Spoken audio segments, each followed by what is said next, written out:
It was a quiet evening on Earth. The sky was clear. The stars blinked like small eyes watching from far away. Tom sat alone on his rooftop, sipping tea and staring at the sky. He was a simple man. He worked as an engineer. He loved fixing things. But inside, he often felt something was missing. Suddenly, his small radio device buzzed. It was not a normal sound. It was sharp and soft at the same time. A strange voice followed. It sounded like a child. The voice said, "Hello, human. My name is Luma. I live on a planet called Narella. My mother is kind and brave.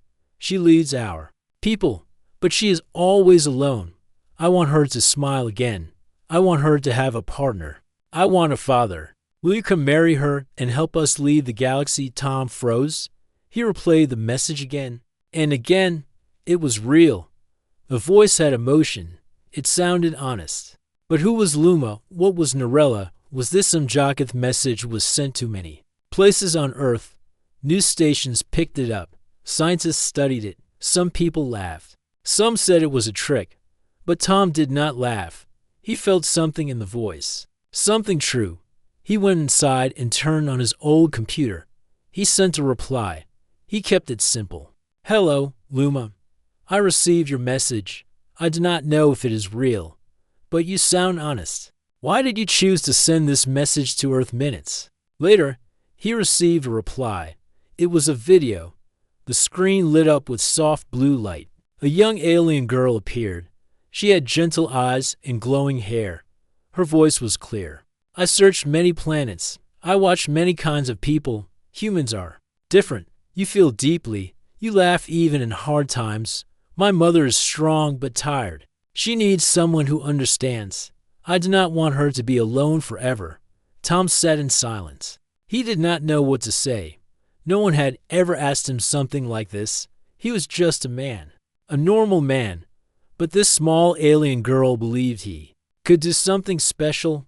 He asked more questions. What was their world like? Who was her mother? How could he help? Luma replied with more videos. She showed him the city of Narella. It was full of tall buildings, glowing bridges, and clean air. The people looked calm but serious. They walked with purpose, but not with joy. Then she showed her mother, Rena. She was tall and graceful. Her face was kind, but her eyes were tired. She sat alone in a large room with maps and lights around her. "My mother has led our world since before I was born," Luma said. "She keeps peace. She speaks with other planets, but she is lonely. She lost my father many years ago. Since then, she has never smiled the same." Tom felt a strange feeling in his heart. He had never seen a world like that. He had never spoken with anyone from another planet. But something inside told him this was not a lie. He asked, "Why me? I am not special." Luma replied, "You answered. That makes you special." Over the next few days, Tom spoke more with Luma. Her voice made him smile. Her hope touched him. He learned about their customs. He learned about their dreams. He also learned that they were facing a challenge. Some other planets in their galaxy were growing cold and selfish. Rena was trying to bring them together. But she needed help. Not just a leader, a partner, a friend. Tom thought for a long time. Could he really leave Earth? Could he go to a place so far away just to help someone he never met? But Earth was changing too. People were busy. Life felt fast but empty. Maybe it was time to do something brave. Maybe it was time to follow the stars. One night, he sent a final message to Luma. "I will come. Not because I am perfect, but because I believe in kindness. And maybe I can learn from you too." The very next day, a small ship arrived near Earth. It did not make noise. It floated gently over a quiet field. People gathered and stared. Cameras rolled. Scientists watched from far away. But the ship stayed calm. It waited only for Tom. He packed only a few things: a photo of his parents, a book of Earth stories, and a small toolkit. Before he left, a reporter asked him, "Are you really going to marry an alien leader?" Tom smiled and said, "I'm going to meet someone who needs a friend. Let's see where that takes us." As the ship rose into the sky, Tom looked back one last time. The Earth grew smaller. The stars grew closer. Far away, on a planet named Narella. A young girl waited with hope in her heart. Her mother stood by her side, not knowing that her life was about to change. Tom did not know what to expect, but he knew this, somewhere in the galaxy, someone believed in him, and that was enough to begin the journey. The ship was silent inside. The walls were smooth and gave off a soft light. Tom sat near the front window, watching Earth grow smaller in the distance. His heart felt heavy and excited at the same time. He had left everything behind: his home, his job, his planet. He did not know what would come next, but he had made a promise, and he meant to keep it. The ship moved quickly. Stars passed like silver dust. Tom had never imagined he would travel through space. Now he was on his way to a new world, led by the voice of a kind girl named Luma. A small screen lit up beside him. Luma appeared. Her eyes were bright. "You are almost here," she said. "Are you ready to meet my mother?" Tom smiled. "I don't know if I'm ready, but I'm coming." Luma laughed gently. "She doesn't smile much, but I think she will like you." The screen turned off. Tom looked out the window again. After many hours, a large blue planet came into view. It had rings of light around it. The ship slowly moved toward a floating platform. Lights blinked to guide the landing dot. As the ship landed, Tom stood up. He looked down at his clothes, just a simple shirt and pants. He hoped they were good enough. He took a deep breath as the door opened. A group of tall, calm beings stood outside. Their skin was smooth, and their clothes were soft and flowing. One of them stepped forward and bowed. "Welcome, Tom of Earth. I'm Naro. I serve the High Guide." Tom nodded. "Thank you for bringing me." Naro turned and motioned for Tom to follow. They walked through a glowing tunnel that curved like a soft wave. Outside the tunnel, Tom saw floating gardens, peaceful lakes, and long bridges in the sky. Everything looked calm but quiet. They reached a tall white building. Its doors opened slowly. Inside, the air felt warm and clean. In the center of the large hall stood Rena. She was taller than Tom. Her hair was dark and her eyes were calm. She wore a long silver robe. She looked at Tom without a smile, but without coldness. "You are the human who answered the message," she said. Tom bowed his head. "Yes, my name is Tom." Rena studied him for a moment. "Why did you come?" Tom spoke honestly. "Because your daughter asked for help, because I felt her words, and because I believe every person, human or not, deserves to feel less alone." Rena said nothing at first. Then she looked at Luma, who had just entered the hall. The young girl ran up and took both their hands. "He came, Mother, just like he said." "Isn't that good?" Rena gently touched Luma's shoulder. "It is surprising, but yes, it is good." Tom stayed in a guest room that night. The walls glowed a soft blue. The bed was smooth and warm. He could not sleep. He kept thinking about Rena's eyes. They held wisdom and sadness. He wanted to help, but he did not know how. The next morning, Luma came to his room. "Mother wants to walk with you," she said. Tom followed her to a wide garden. Rena stood near a tree that had silver leaves. She turned as he came closer. "I want to understand who you are," she said. "Not just for me, for our people." Tom nodded. "Ask anything." They walked together through the garden. Rena asked about Earth, about how humans live, how they deal with sadness, how they lead others. Tom told her about teamwork, about how even simple people help build strong places. He spoke about kindness, stories, and the way humans learn from mistakes. Rena listened. She asked many questions. She did not speak much about herself, but Tom noticed the way she watched the flowers, the way she paused near the water. She was someone who carried much inside. Later, Rena invited Tom to see the city. Naro showed him the learning centers, the sky farms, and the place where stars were mapped. People looked at Tom with quiet eyes, but they were not unkind. Some even nodded as he passed. That evening, Luma took him to a small room with drawings on the walls. They were made by children. "These are our hopes," Luma said. "We draw what we wish." Tom looked at the drawings. One showed a family holding hands. Another showed stars and a bridge between planets. One picture showed a human and an alien sitting together, smiling. "You gave us new hope." Luma said, even if just by coming. Tom sat down beside her. You gave me hope. Over the next few days, Tom helped where he could. He fixed a broken machine in a war farm. He shared stories with children. He even taught a small group how to build a simple Earth-style kite. The kites flew gently over the garden trees.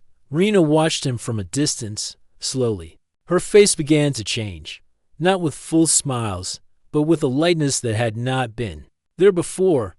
One night, she asked Tom to join her in the great hall. The stars above them shone through the glass roof. My daughter believes in you, she said. That matters to me. But I also see what you bring. You bring warmth. And that is something we forgot. Tom looked at her with steady eyes.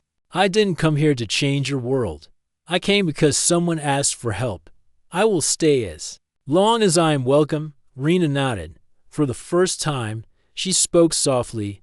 You are welcome. As they stood in silence under the stars, Luma watched from a balcony above. Her eyes were full of hope. She whispered to herself, maybe this is the beginning.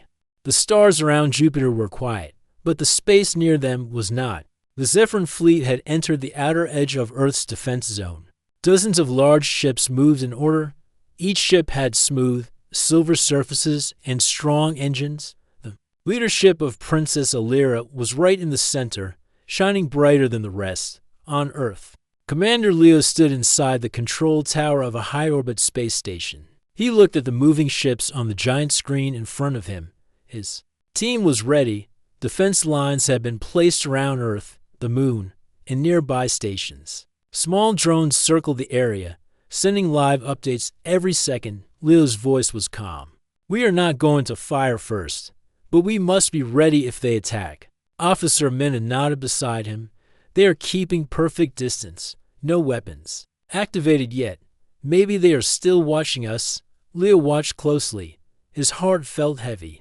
Not with fear, but with something he could not name. Somewhere inside one of those ships was Alira. She had grown from the quiet student he once knew into the leader of an alien fleet.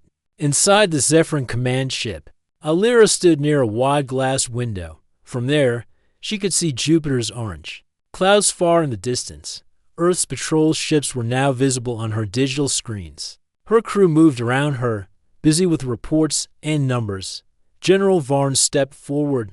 Princess, the Earth ships have taken positions. No signs of attack yet. Alira turned toward him. And we will not attack either. I want a clean scan of their positions, measure their defense lines, study their movement. General Varn gave a short bow. As you wish. Alira walked to her main control screen. The map showed Earth's ships forming a protective circle. She touched the screen gently and zoomed into one particular spot. A large station with 4 solar wings appeared on the map. That was Earth's top command station. That is where he will be, she whispered to herself. She knew Leo was not someone who would hide. He would be at the front, giving orders, trying to protect his people. Her thoughts were not just about the mission now. They were also about the past, the academy, the book, the last goodbye. She turned to her communication officer. Open a secure signal. Send a message directly to Earth's command station. The officer looked surprised. A message. Princess? Yes. Request a short meeting with their leader. 1-to-1. Video only. Yes, Princess. On the Earth station, Leo heard the beep of a new signal. Officer Mena checked it and looked up. It's from the Zephyrin ship. They want a private video talk. You only. No team. Leo was silent for a moment. Put it through. I'll take it in the private chamber. He walked to the side room, where only one chair and one screen stood. The door closed behind him. He sat down and waited. A few seconds passed, then the screen lit up, and there she was, Princess Alira. She wore a simple dark blue suit with a silver collar. Her long hair was tied back, and her eyes were sharp but quiet. Behind her stood the soft glow of her command room. For a moment, neither spoke. Leo gave a small smile. It's really you. Alira nodded. Yes, it has been many years. You've changed. Leo said. So have you, she replied. He looked at her carefully. Why are you here, Alira? Why Earth? She paused. My people. Believe Earth's fast growth is dangerous. They fear your kind will take more than you need. They see your power as a threat. And you? He asked. She did not answer at once. I came to lead them because it was my duty. But when I saw your name on the records, I knew this would not be a simple mission. Leo leaned back slightly. This doesn't have to end in war. We can talk. Our people can find peace. I want that too, she said, softly. They looked at each other again. The room was quiet. I still have the book you gave me, she said. Leo's eyes widened slightly. You kept it? Yes. Even when I was told to forget everything about the academy, I didn't forget you. Leo smiled. Then maybe we're not enemies after all. Alira looked away for a second. My council won't accept peace so easily. They sent me to show strength. Leo answered calmly. You already have. You came with ships. But now you're choosing words instead of weapons. That's real strength. Alira slowly nodded. After the call ended, both leaders returned to their teams. On Earth Station, Officer Minna asked, What did she say? Leo replied, She wants to talk more. But she's under pressure from her people, and you trust her. I do. He said. On the Zephyrin ship, General Varn asked, Was the call successful? Alira looked at her screen. Yes, but it's just the beginning. Will you delay the attack, Princess? She looked straight at him. I will delay everything until I am sure we need to fight. We do not destroy what we don't understand, General. Varn bowed slightly, but his face showed worry. Not all Zephyrins like peace. Some wanted action now. That night, Earth's sky was full of stars, but some dots were not stars. They were ships from far away. People on Earth looked up and wondered what would happen next. Inside their stations, soldiers cleaned their tools. Pilots checked their crafts, and commanders watched their screens. But no one fired. Not yet. Because somewhere between Earth and the stars, a princess and a commander had spoken. And that small moment gave hope to both worlds. The stars were calm, but two worlds were not. Earth and Zephyr stood at the edge of war. Ships floated between planets, full of power, full of questions. Every soldier waited for a signal. Every commander waited for orders. But for now, there was silence. Inside the Zephyrin command ship, Princess Alira walked slowly into her personal chamber. Her steps were light, but her heart was heavy. She had just spoken to Leo, her old friend from Earth. It was the first time she had seen him in many years. His voice had not changed. It was calm and strong, just like before. She stood near the window and looked out into space. The Earth was still far, but clear, blue and white, spinning slowly like a peaceful painting. She thought about their short talk. He had not asked her to leave. He had not begged. He had only spoken with truth. He had believed in peace. Her hand rested on the side of the glass in her mind. She returned to their time at the academy. Leo had once helped her fix a broken scanner. He had shared food when she was late for dinner. He had made her laugh when she felt alone. She closed her eyes. Then the soft sound of the door opening pulled her back. General Varn stepped inside. Your Highness, he said, you requested to meet the Earth leader in person. Their command has accepted. Alira turned to him. And the location? They agreed on the old moon station between our ships. It's empty and neutral. They will bring no weapons, only their commander. Very well, she said. Prepare my ship. I will go alone. General Varn's face showed concern. It may not be safe. She looked at him calmly. I trust him on Earth's side. Leo stood inside the docking bay of a small silver ship. His team had made sure the ship was clean, empty, and safe for peaceful talks. He checked the screens again. Officer Minna stood beside him. Commander, she said, are you sure you want to go alone? Yes, Leo replied. This must be between me and her. No armies, no fear. He stepped into the ship and gave one last order. Do not fire unless I give the signal. No matter what happens. Yes, sir. The ship's doors closed. It lifted from the Earth station and flew into space. Its path was clear. It moved toward the old moon station, halfway between Earth and the Zephyrin fleet. The meeting place was a large gray dome built many years ago. It had once been used for science and study. Now, it stood empty, quiet, and full of dust. But its main room still had working lights and air. Leo's ship landed on one side. Alira's ship landed on the other. Both doors opened from one side. Leo stepped out. From the other, Alira walked forward.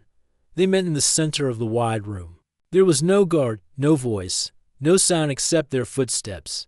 They stopped 3 steps apart. For a moment, they just looked at each other. Then Alira spoke.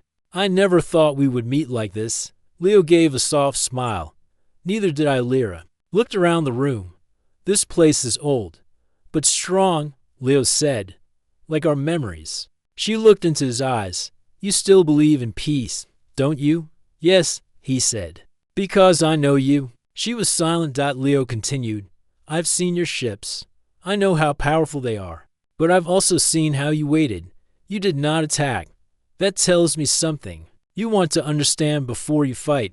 Alira slowly nodded. "I was sent to lead a war. But now, I want to lead something else." "What is stopping you?" he asked. "My council," she said. "They believe humans will grow too fast, take too much, and leave others behind." Leo replied, "Maybe we do move fast. Maybe we dream too big. But we are not your enemies." She stepped closer. "And how do I prove that to them?" "Let me show you," he said. "Come to Earth, not as a warrior, as a guest. See our cities, meet our people, then decide." Alira looked unsure. "They will not trust me." "They will if I do," Leo said. Alira thought for a moment. Then she reached into her pocket and pulled out a small metal badge. It was the symbol of her academy class. The same badge Leo had once given her. "You gave me this," she said. "You said it meant friendship beyond stars." "I meant it," he said. She held it in her hand and looked at it for a long moment. Then she smiled. "Then maybe it's time to see your world again." Later, both leaders returned to their ships. The moon station lights turned off again. The silent dome stood alone once more. But something had changed. Not far away, soldiers still watched their screens. Pilots still held controls. But no orders came to fire. No war had started. Instead, a message spread across both fleets. "Talks have begun. Hope is rising." In the dark space between Earth and Zephyra, the ships flew back to their sides. But something invisible had started to grow. Trust, not just between Leo and Alira, but between the people who served them. On her ship, Alira looked out the window once more. She held the small badge in her hand. On his ship, Leo looked at the stars and thought about the road ahead. The real journey had just begun. The news of the meeting between Princess Alira and Commander Leo spread quickly through both fleets. Soldiers whispered it to each other. Officers discussed it in quiet rooms. No one expected the leaders to meet without guards or weapons. But they did, and they returned without fighting. On Earth, people watched the news with wide eyes. Many felt fear at first, but the fear began to change. Some started to believe peace was possible. Others were still unsure. In the Zephyran fleet, not everyone was happy. Inside the command room of the lead ship, General Varn stood with a group of senior officers. His face was tight. His voice was low, but serious. "She has changed the plan," he said. "This mission was for control, not conversation." One officer replied. "But the princess is in command. We must follow."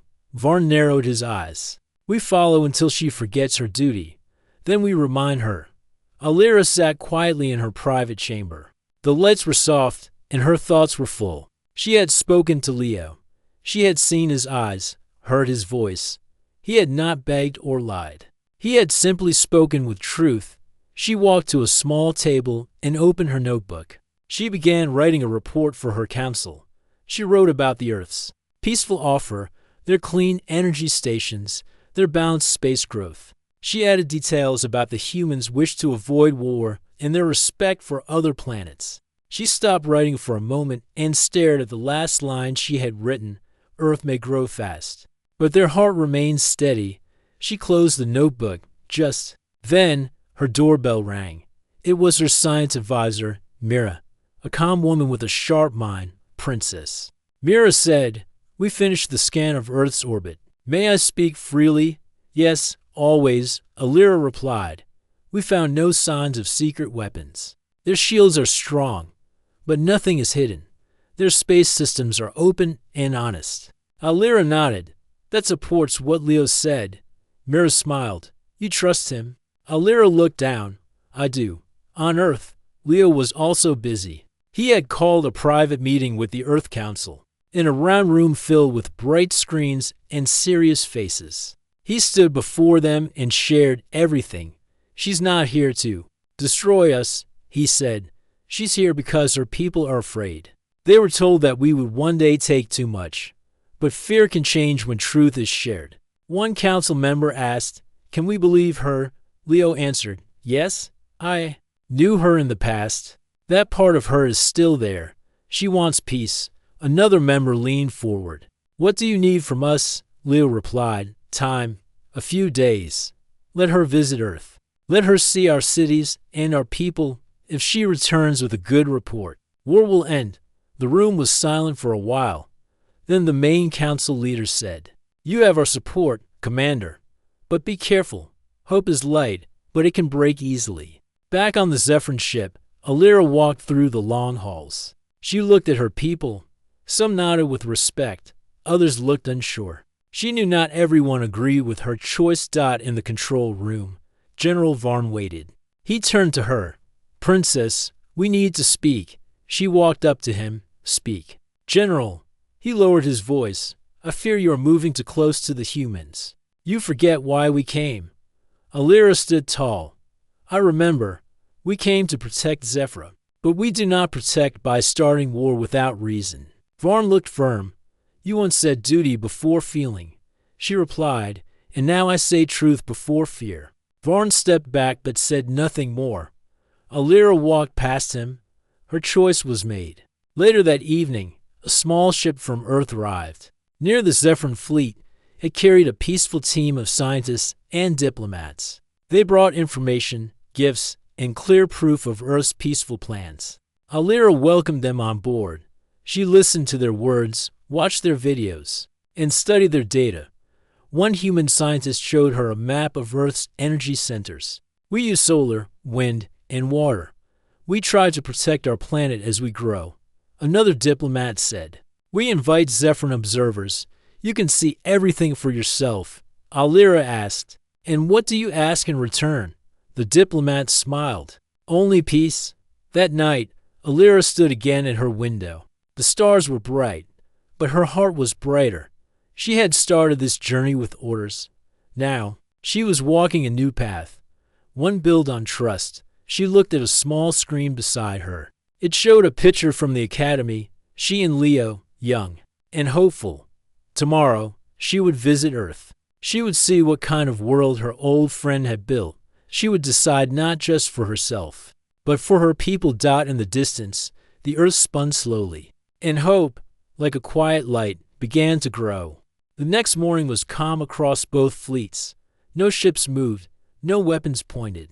A quiet space hung between Earth and Zephyr's command ship. Princess Alira stood inside her landing shuttle, ready to travel. She had chosen a small group with her General Varn, Mira the science officer, and two guards for safety. The Earth Council had already approved her visit. The landing was planned in a peaceful area near Earth's global base. Before the shuttle left, Alira sent one message to her council. "I go to see the truth with my own eyes. I carry no weapon. I carry only the hope of peace." Then the ship moved forward. Commander Leo stood on the landing field with his team. The ground was clean and white, built on the edge of a green valley. Earth's flag and a neutral welcome symbol waved in the soft wind. He watched the Zephyrin shuttle slowly come down from the sky. The shape was smooth, like silver wings. It landed gently. The door opened. Princess Alira stepped out first. Her uniform was sharp, her face calm. Her eyes searched the area. Behind her, General Varn and the others followed. Leo walked forward. He stopped a few steps away. "Welcome to Earth," he said. Alira nodded. "Thank you for allowing this visit. No weapons are allowed here, but you will be treated with full respect," Leo replied. She smiled slightly. I trust your word. They began the tour in a large glass hall. From inside, Earth's great sky and distant mountains could be seen. Mira walked near the scientists and asked questions about Earth's energy systems. She saw green farms powered by sunlight, clean water channels, and soft wind towers that made quiet energy. General Varn kept close watch. He said little, but he observed everything. They visited classrooms where children from many countries studied space, science, and peace history. They watched a medical lab where humans and friendly alien species worked. Together, Alira paused near a wide window that showed the Earth's sky. Birds flew above a lake. Humans walked peacefully with their families. Leo stood beside her. This is not a perfect world, but we are trying. Alira looked at him. It is more than I expected. We were told your people only care for power, but I see balance. Leo nodded. We protect what we love. After the visit, they sat in a quiet room with soft chairs and clear tea. The walls showed soft moving lights that helped calm the mind. Alira sipped the tea. Your people have grown, Leo, but they still carry kindness. He smiled. And your people still carry great wisdom. We were both shaped by different stars, but we still share one thing.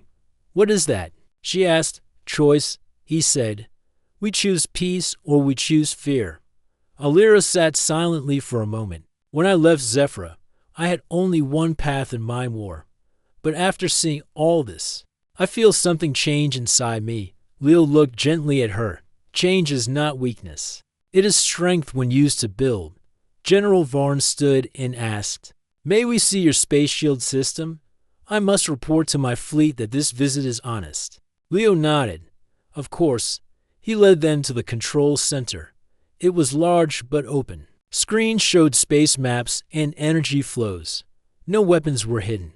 Everything was clean and shone with trust. Mira looked amazed. Your defense is strong, but not aggressive.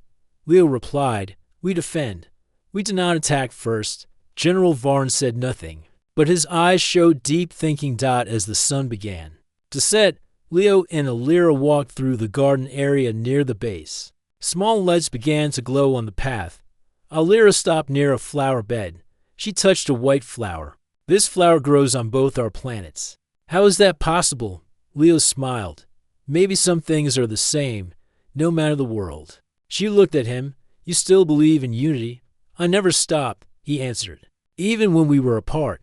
They stood silently for a few moments. Alira finally said, I will return to my ship tonight. But I will speak to my council with new eyes. Leo nodded. Then this visit was worth it. That night, the shuttle returned to the Zephyrin ship. Alira stood before her council, on a special private link. The stars behind her made her silver uniform shine. She began with simple words. I visited Earth. I saw their truth. I now believe war is not needed. The council looked surprised. Elder Meron leaned forward. Are you sure, Princess? Yes, she said. The humans grow, but they do not steal. They defend, but do not harm. They welcome me with trust. I did not feel fear. Lady Tira asked, And what of Commander Leo? Alira replied, He is not just a man. He is a leader with heart. His past and present show the same truth. He wants peace. The council sat silently. Elder Meron spoke last. We will listen to your report, and we will decide soon. You have done well. In her chamber, Alira sat alone. She looked up at the stars. Again, so many paths, so many voices, yet one choice to make. Her doorbell rang. It was General Varn. He entered and spoke calmly. I was wrong. Earth is not what I feared. She looked at him. So you believe peace is possible? He nodded. I do. Alira stood and said, Then together we will guide our people far. Below, on Earth, Leo also looked at the night sky. He held a small gift Alira had left behind, a stone from her homeworld. It had stars carved into it. He smiled. The stars were watching. The war had not begun. Maybe it never would. Peace had returned to the stars, after many days of fear, doubt, and waiting. The people of Earth and Zephyr saw a new light. It was not a weapon's light. But the quiet light of understanding. Princess Alira stood before the Zephyrin High Council. She had returned to her home planet to face them with truth. The council chamber was large and silent. The members watched her with serious eyes. "You were sent for war," one elder said. "You chose peace instead. Why?" Alira raised her head. Her voice was calm. "Because I saw something greater than victory. I saw friendship. I saw hope. I saw that both sides want a better life, not endless fighting." Another council member asked, "And what about Earth's leader, this Commander Leo? Do you trust him so much?" She nodded. "Yes, because he was once my friend. Now he is a leader who listens. He did not betray me. He stood with me when it mattered most." The room stayed quiet for a long moment. Then Counselor Drex, the one who sent the strike message, stood. "We cannot allow weakness." But another elder stopped him. "What she brought is not weakness. It is strength of heart." And so, after long discussion, the council agreed. Alira would not be punished. She would continue her mission of peace. But this time, it would be official. On Earth, Leo received the message from Alira. She would be returning soon, not as a warrior, but as a peace ambassador. His heart felt light. He walked through the city, where banners now showed Zephyrin and Earth flags side by side. Children from both worlds were attending schools together. Shared gardens were growing. New songs were being written in both languages. The future was changing. Leo looked up at the sky. A soft wind touched his face. He remembered the first time he had seen Alira after so many years. Now, they were not just friends from the past. They were builders of the future. A month later, a grand event was held in Earth's Unity Hall. It was a tall silver building with glass walls that reflected the sky. Inside, thousands of people gathered. Leaders, scientists, artists, and students from both planets sat together. Alira entered the hall with grace. She wore a blue robe, the symbol of peace and Zephyrin culture. Leo stood on the stage, waiting to welcome her. As she reached the stage, they nodded to each other. No words were needed at first. The people cheered. The sound filled the hall like a river of joy. Then Alira spoke. "I came here once as a warrior. I was ready to fight, but I found something stronger than weapons. I found a friend, and through him, I found a new purpose." Leo stepped forward. "We were enemies only because we did not understand each other. But now we share dreams. We share stories. We share the stars." They both placed their hands on a round glass sphere, the symbol of the Earth-Zephyr Alliance. It glowed gently.